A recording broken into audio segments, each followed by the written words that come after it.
have a question. Yes. With this turning slicer, Uh-huh. can you use like sweet potato?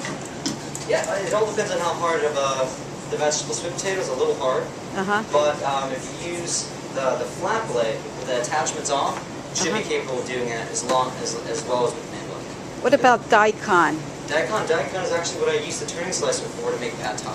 Okay. But it's not available organic. Yes. Could you repeat the question?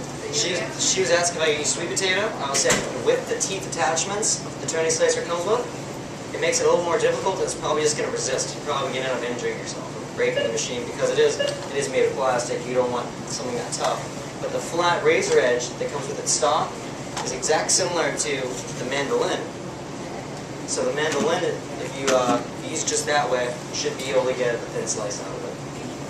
And then she asked me about daikon, and I said, use that to make pad thai, but it's not available again. Okay. What do you use to slice the beets for the meat salad? Oh, we actually use an electric slicer, like you'd see it at home. It's faster. My prep cook could be doing it all. Can't really do it at home. Well, I mean, you can do it, make it small batches, but for a market, it's very time consuming. How would you make it that thin? I would buy one of these, Oh, okay. and you just have to cut the tips of the beets off, and it has this hand guard, and you just dig the hand guard into it to has a grip, and you just slide it. It has an adjustment on the bottom of it, and that's how you do it. Okay. Alright. So, by old world, I'm going to do everything separately, basically. So, unlike you've probably seen on the Food Network where they do it all together. Alright, so right here I have some organic baby spinach. I like using spinach in my pesto, not just purely basil. And instead of pine nuts, I'm going to be using walnuts to give this a little spin from your traditional pesto.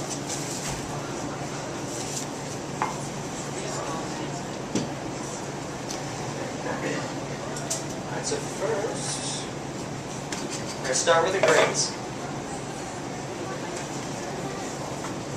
Now, you're going to be very careful not to over-process this. The way you're going to notice is you're going to start seeing what looks like green juice, like if you're making a green drink. You don't want that. It's when you're already starting to get to what you don't want to do, what I'm trying to teach you. So, you can actually cram this in pretty much as you like. Now, same thing. This is going to be really obnoxious. You're going to sit here and wait, so I'm just going to do one of these. Now, I'm actually going to try to show you what I'm looking for before I continue to add in all the spinach. Because I can keep adding in all the spinach and not worry about over-processing. Okay. Now, it's going to be a little bit more of a process than this. But it's going to incorporate together and you're not going to notice that. But that's where you're looking for. You don't want it any smaller than like you see in your own conventional mistake. Okay, and I have enough room, so bring in the basil.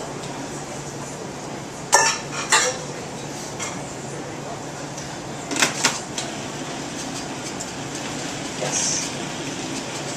It's the same question. Do you soak your walnuts? Yes. Yes. Huh?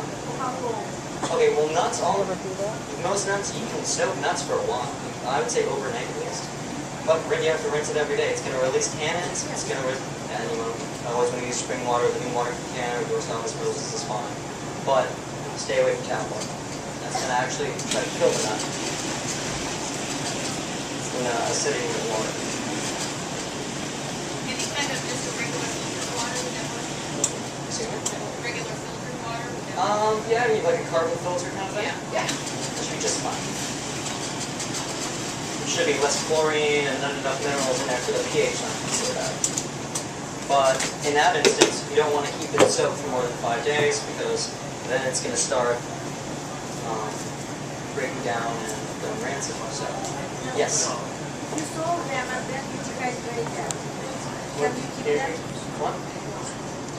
If you dehydrate after you soak them, the soaked nuts keep longer. Yeah, they'll go right back to being dry nuts. But you take out the enzyme inhibitors, is that right? They don't come back if you dry them out again. No, it would be a lot less nutritious. But it still will have a shelf life. Okay. I don't think that was the question. So now I've got it all kind of mix up a little bit. I want it a little finer than this, but this is kind of taking a while.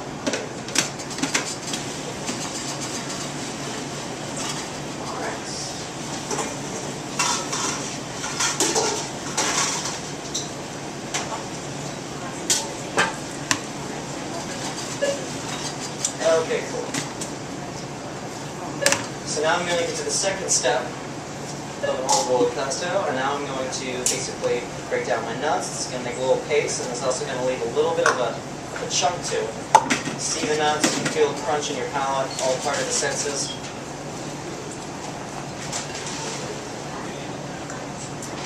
Take off my garnish. Alright, back to nuts. This is when I add in my nuts. And,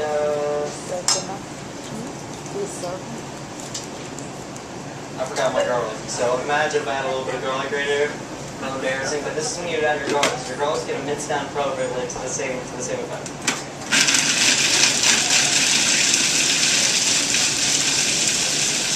Alright, this one is pretty fast. This isn't as long as the greens part. And you want to be very careful.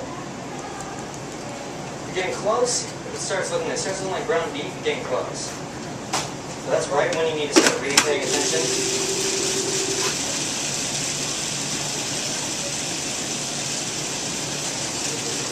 And you're going to see a little bit of a paste starting to form.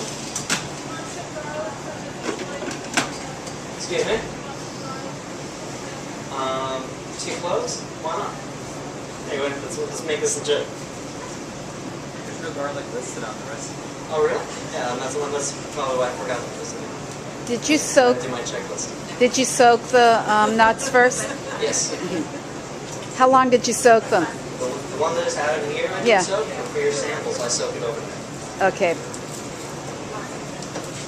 Cool.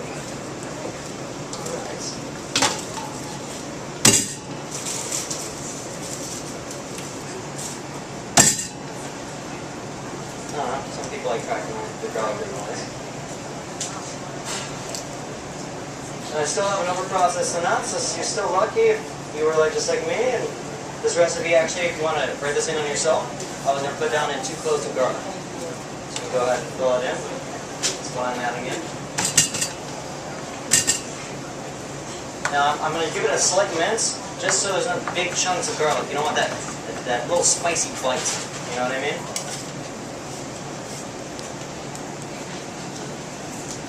Okay, back to this.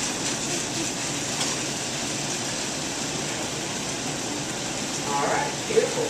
Now I'm starting to get a little bit of a taste.